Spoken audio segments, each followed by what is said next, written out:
Hi, I'm Warren Sonoda, a proud Canadian filmmaker. I'm on Press Plus One's Canadian film section. We're here at the Toronto International Film Festival with Warren P. Sonoda. What's the P stand for? Pretentious. Very nice. So we're here with Warren Pretentious Sonoda. And he recently directed what I consider a great Canadian film. It's a rom-com. It's called TEXTUALITY. And I wanted to kind of track him down and find out what his new projects were. And we put you on the magazine as one of the top 5 most promising directors. Thank you so much. That was awesome to see that. Yeah, well, unsolicited too, which is even better, because I just kind of woke up to like, hey, Warren, you got something written up on Press Plus One. It's like, really? Yeah. It was a really nice thing. It was a great thing to wake up to. Nice. I didn't get a dime for that either. You didn't pay me or anything, so that's good.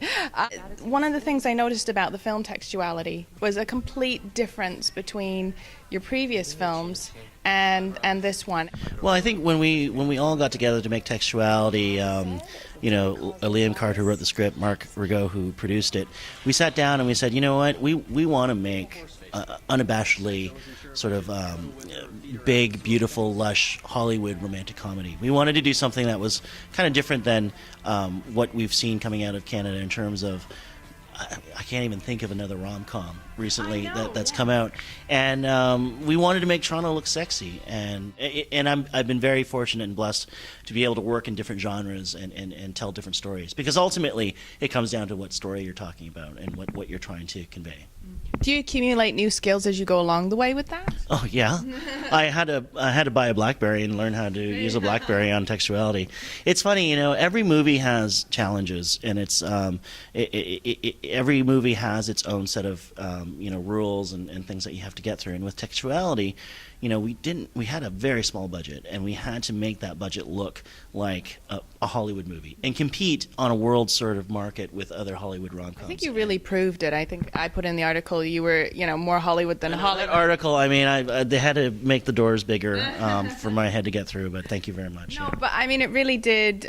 For me, it set a new standard. We could absolutely tell an interesting, sexy, beautiful, stylistic film, on, like you say, just a very low budget. Yeah. And it comes down to the script that Liam wrote was just so fresh and funny. I really loved how he told the modern sort of trials and tribulations of dating. You did one of my favorite music videos, and it's the way I found out about George Canyon. Which is a... Are you a country fan? No, but I do have a mild obsession with George Canyon. George is a very good-looking man and a very strong, chiseled face, and his voice is just like silk, man. Like, he's so talented.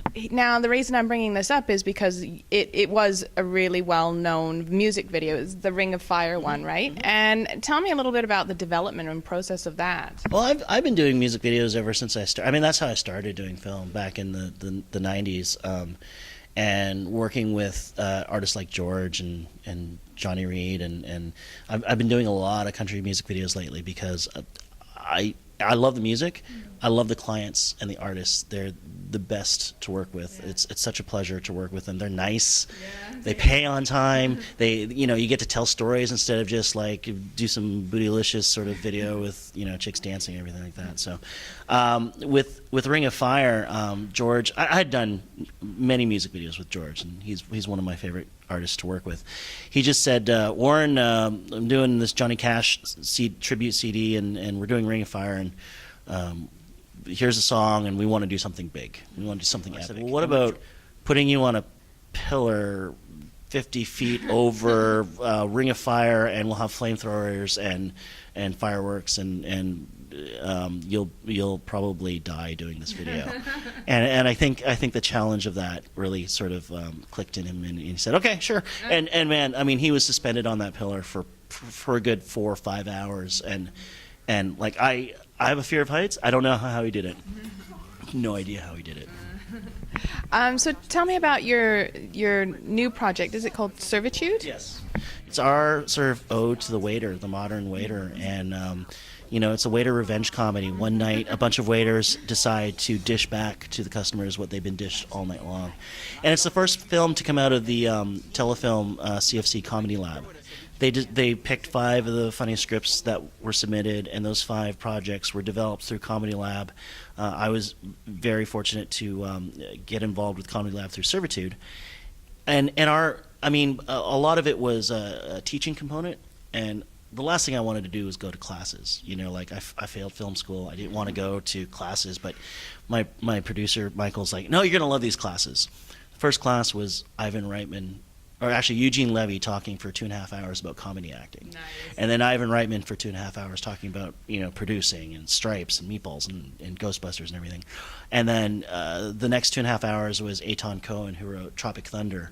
And right in the middle of that class, his manager pokes his head in and he's like, hey, Eitan, I got Will's people on the line. They just greenlit Men in Black 3, which is relevant because Eitan was writing Men in Black 3. And it kind of happened right in front of us. And it was very sort of nonchalant. And it just made everybody in the room and all the young filmmakers and people that were kind of developing their own comedy scripts to go, we are not that far removed from what's going on. Men in Black is probably one of the biggest comedy franchises in Hollywood right now. And it happened right in front of us. I wanted to know what was a Canadian film or a Canadian filmmaker that inspires you? There are a ton of great filmmakers, and we were talking up in the elevator coming up. It's like Canadians just really don't know who their filmmakers are, and we have to kind of get the word out. I mean, Mike Clattenburg is on a run. He's to come out with something like Afghan Luke after the Trailer Park Boys, is amazing. Again, Ingrid Vinegar, I think, is one of our treasures. I think Charles Officer is someone you have to look out for. He came out with a bang with Nurse Fighter Boy a couple years ago. I think there's a young, awesome movement of horror filmmakers that are coming up. What to you makes a great Canadian film? There's these filmmakers that they're making movies at unprecedented rates. Like every year they're making movies. They're getting stuff out there. Carl Basai, I think he's made 600 movies now. Every year there's something. In 2 years. I know. Every year there's something new from him, and I think that's awesome. Yeah. And that is not the norm around the world. I just had a lunch with a producer down in LA, and I was kind of like, so what do you think? How do you do this Hollywood thing? And he was very candid. He said, Warren, don't underestimate what you're doing up in Canada. There are directors in Hollywood that would love to have the career you're having because you're making a movie every year, sometimes 3 movies a year. Speaking of Hollywood, I need for you to make a commitment to me on camera so I have the the proof for future. Yes. That even though you may make films down in America, from your lips, yeah, but you will definitely keep coming back and making films in Canada. Well, you have my solemn commitment, and I think the friends that I have here have my they know me to be someone that loves this city. I will always live here. I will always I live in Little Italy. It's the best part of town. And I will always make movies here. I don't see any reason why not to. It has great crews, great talent, great services, great equipment. It's just such a great place to be able to kind of set up shop and go out and make movies. Yes.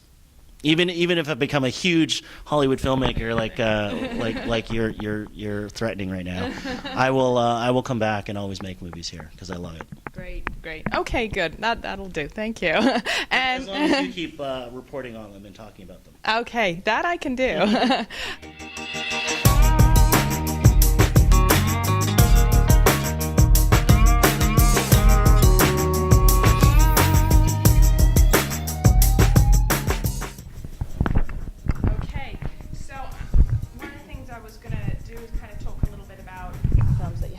You're not even using the microphone. No, That's we're not on yet. That's very laissez-faire. Yeah.